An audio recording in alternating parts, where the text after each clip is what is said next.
Welcome to the Student Ministry Podcast, where we talk to student ministers about student ministry. I'm your host, Steve Cullum. And as you probably already know, there are a lot of great youth workers, youth pastors, and student ministers out there, both paid and unpaid, who have amazing experience and amazing stories to tell, and we just want to have those conversations and share them with you. Today we have Trevor Isle, who is the high school pastor at Central Christian Church in Mount Vernon, Illinois. I'm so glad for you to hear this conversation that I had with him and some of the tips and tricks and stuff that he has picked up through the years, as well as how he does ministry there in Mount Vernon, Illinois. So Trevor, thanks so much for joining us today. Oh, thank you for having me. Appreciate it. Yeah, no problem. Unfortunately, we've never actually met before, but you do ministry right around the corner from where I grew up. So what's your story a little bit? And tell us, maybe even jumping back to your childhood, kind of how you become a Christian and got into ministry itself.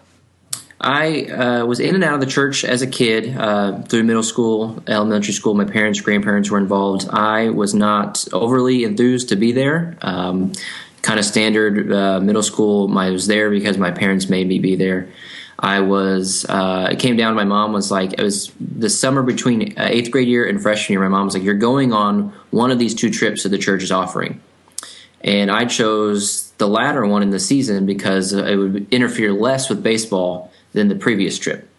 And that trip turned out to be my first work camp experience. I went out east to Maine, and I was not looking to be found, not looking to care whatsoever. And God kind of grabbed me and kind of got away from my typical friends, got away from my typical lifestyle, and kind of got introduced with the gospel in a way that made sense to me.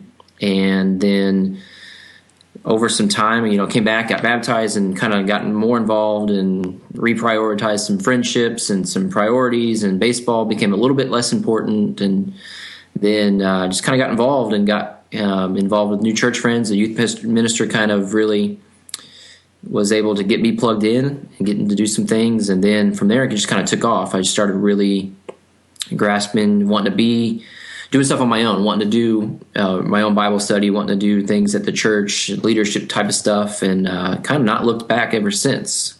Ended up going to Lincoln Christian University, doing youth ministry and some psychology counseling stuff there. And it kind of took me to where I am now. So I wasn't looking to go this route whatsoever. Never thought I'd be in ministry, never planned on ministry, but work camp and God intersected right there at the same time, and things kind of took off. Awesome. It's actually kind of similar to my story as well, kind of trying to follow maybe sports and maybe some other things, and God just kind of intervened and said, nope, I want you to go to this path instead. I talked to a lot of youth ministers, and that seems to kind of be the story from a lot of different people. The God kind of grabs you while you're in youth ministry yourself and just kind of transforms lives and then puts you on this path to do the same. Right, yeah. Totally unexpected, but couldn't have gone better. Awesome. So the next question we really have is that follow-up to a lot of questions. At times when we go to conferences and stuff like that, people want to know, what's your ministry look like? What do you do currently? What your programs look like? What students do you work with? That sort of thing. So can you tell us a little bit about your ministry? Yeah, I am a high school pastor only, so I don't get involved with the middle school other than occasional go in and see them, try to build relationships for when they come in. So it's a little bit different than I know most scenarios around the country right now. But we're high school only, and we have our own service that we do every Sunday morning called Fusion. And we get together some adults, some students, and we have a band that's probably gone on since I was in high school. It's evolved over time, been better structured, more planned. And I have a guy that kind of helps me. It used to be part-time, and we just finally, after lots of lobbying, were able to take him on in a full-time job. And he doesn't just spend his time in high school. He spends his time all over student ministry, kind of getting things moving and shaking for worship. So that helps tremendously. And then, so I preach a lot, almost every Sunday, and to high schoolers, and I have a volunteer team that I let those guys rotate in and have some times to preach, and then we do the full-blown communion, ministry response time, we worship, everything. We try to make it full-blown like you would see in adult service. So that's our goal. Every week we take off for random stuff like something's coming up that we can't make it, or there's maybe coming out of a mission trip, maybe we don't have it that week, or we don't have it for Easter or Christmas. But otherwise, we probably meet, I'd say 46, 47 times a year. We have our own service. So I do the majority of that preaching, and then we follow up what we do on Sunday mornings with our Wednesday night programming, which is just small groups. And I, like everyone else, is trying to figure out how to better do small groups.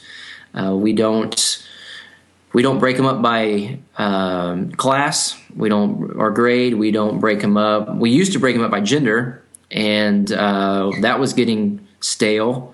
So now we have put them together. We used to have multiple groups that were only 5 or 6 people in a group. Now we only have 4 groups that have about 10 students in each one of them. So just trying to change it up, trying to figure out what works, what doesn't work. That's gone a little bit better. The boys don't tend to act as off the walls because there's ladies present, and they're trying to, keep the reputation strong. So that helps a little bit. Yeah. But do those meet at the church, or they meet in homes? Yes, we meet at the church in various parts of our section of the building. We have our own kind of wing of the building, and that helps. Just kind of we get to spread out. But we get together with our leaders, and we obviously put male and female leaders in there as well, basically just to give perspective on both sides.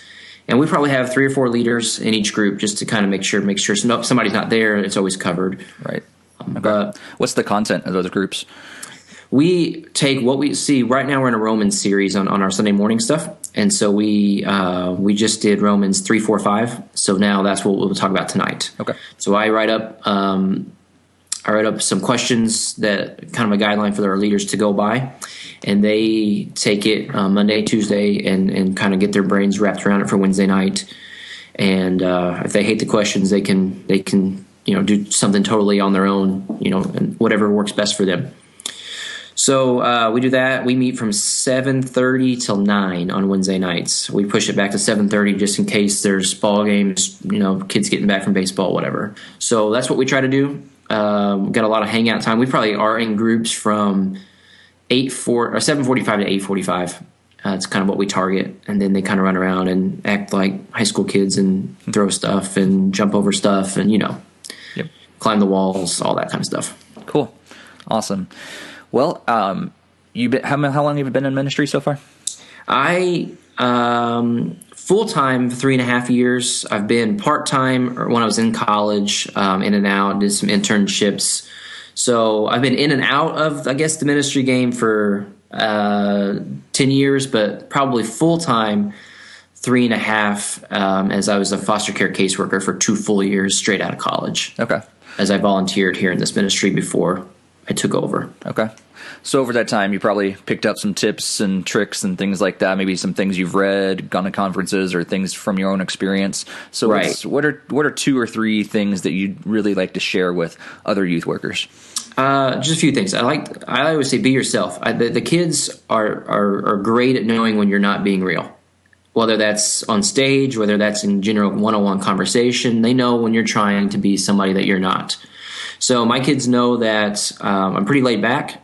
I really like sports, and so I used to try to hide that from them, and I just don't hide it from them anymore. They know that I'm going to work to connect with them even if they don't like those things, and so I just quit trying to be – I wear T-shirts that have sports logos on it all the time. That's just who I am. And so they've learned to accept me for that, and it makes us a better conversation or connection to do whatever needs to be done down the road. They know who I am. I know who they are. They know I care. And they just ignore the stuff that I care about anymore, which is great. Yeah, that's cool. Otherwise, I do tons of research. Twitter is my go-to for all sorts of news. I follow everybody I can for Twitter research, articles about what to do better, how to better engage, how to better welcome new students, what's the trends, what's going on socially, all the new sexual things going on. Like, just what do we need to know? I try to watch things like the VMAs, even though I don't care, just what's going on in culture. I just try to have a grasp of what's going on. So that way I better know. I pretty much stalk the kids on Twitter. That's what I do. It's open all day long on my computer. Cool. Just because I think to know what the pulse of your students really helps you do your job more effectively. Yeah. So that's whether they're in confrontation with another person, this or that. I don't like to get in the middle of it whatsoever, but I just kind of like to know what's going on. That way I can better minister to our kids. I know if they're having, I see 2 or 3 weeks in a row of this student pouring out negative tweets, I need to know, hey, what's going on? Or this person's doing really well, just keep encouraging them, So I just keep involved. Our students are migrating. They're not Facebook kids anymore. They're Twitter, and that will soon be moving on to something else. And so I just try to keep a pulse of where they're at. I'm on Snapchat as well. We're all over the place with all that kind of stuff. Trying to incorporate that to our Sunday mornings, to have them send their stuff to us. That way we can throw up some funny stuff and keep engaging them. Mm-hmm. That's crucial. I think I've noticed that even like students will post things on social media that they would never tell you in person. But if you're in tune to that and you're making sure you're paying attention to it, you can know what's going on in their life, even if they're not openly coming up to you and saying, hey, this is what I'm struggling with.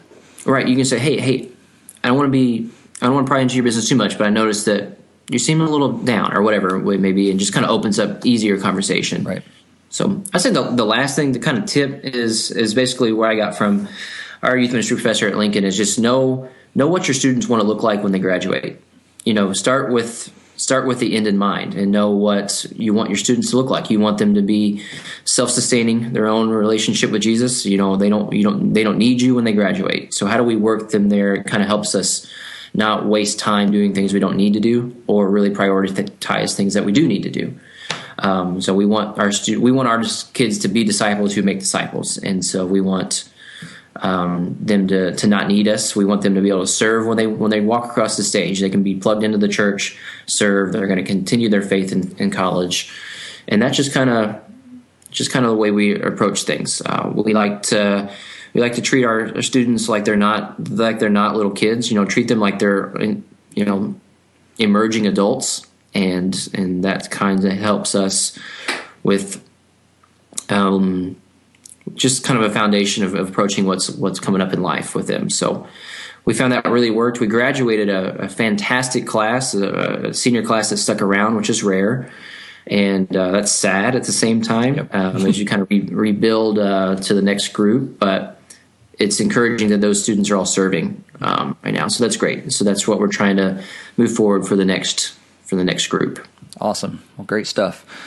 Well, thanks so much for joining us today, Trevor. If people want to find out more from you, you said you're on Twitter a lot, but is there any other places in addition to Twitter where people can find you and read more from you or contact you? Oh, I'm on Twitter a lot. And then I don't have a blog or anything like that. I don't write consistently. We record a lot of our stuff for our Sunday morning services on YouTube. We don't put every single one of them up, but we put a lot of them up. So that is our YouTube channel. It's like Fusion space CCCMV. That's the name of our stuff. But all right, cool. And your Twitter handle is Tile11, is that right? Yeah, Tile11. Okay. Yep. Cool. So, well, thanks again for joining us, and God bless your ministry. Thank you. Appreciate it.